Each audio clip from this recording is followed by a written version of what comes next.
In 1998, a director and a producer who mutually had no love for the Godzilla series got together to give the monster his big Hollywood premiere.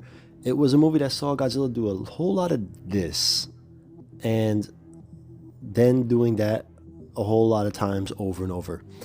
And a lot of running around, just a lot of very un-Godzilla like things.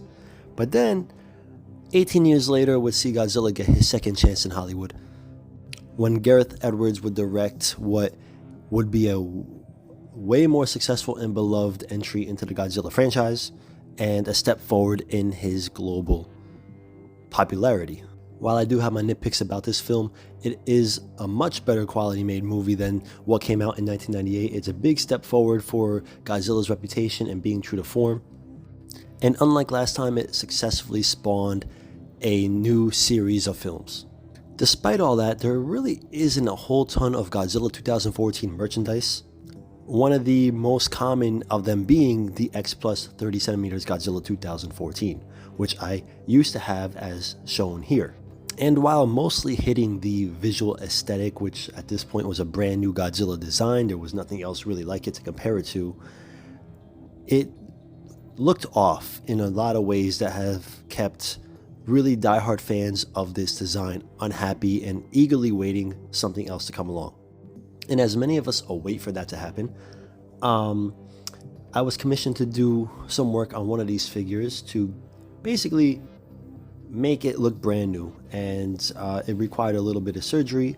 As you can see right here, we wanted to close the mouth. It was getting a full repaint, and the work required actually cutting off the lower jaw, cutting off the tongue, and repositioning the jaw, and doing a whole lot of sculpting work to make sure the texture matches so I could fill the hole where the jaw used to be. We also wanted to add a little bit of height to the spines on the back, so again, a little more sculpting work there. Nothing too crazy. You could already see just at this point how it changes the dynamic of the figure. Another caveat to all this is my client wanted me to do the repaint inspired by the suit of the 1954 Shodai Godzilla.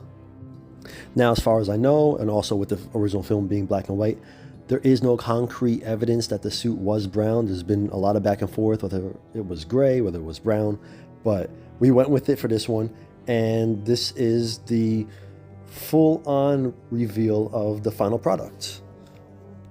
So you'll probably notice that while it definitely has that brown element, it couldn't just be a flat brown. I mean, this is a Godzilla that was made in the year 2014. It's not going to look, as like a suit from 1954. There's a lot more of a color palette that needs to be implemented so that it still looks like a realistic living animal. When I first had the base coats on there and it was like one flat color, it really it cheapened the look of the figure. So there's definitely a mix of oranges in there. There's a lot of oil washes. There's some olive green thrown in there with the dry brush. There's a little bit of a nuanced assortment of colors, and clearly the spines are probably the most drastically different looking piece. Again, wanted the element of looking like the suit in 1954, where it was a bone white color palette with some shading of browns or grays thrown in there, whatever was the actual color. So needless to say, there was some guessing work on this. But I do think the closed mouth brings a whole new attitude to the piece. It looks like a different figure. You can still see that the sculpt is still not a perfect 2014 sculpt, but I definitely think it actually looks a lot better with the closed mouth than the roaring mouth. And if nothing else, forget accuracy for a moment, it exudes so much more attitude. The client also wanted bright white GMK eyes that look like the zombie eyes from the 2001 suit. So we brought that element as well. I think it looks good on this piece.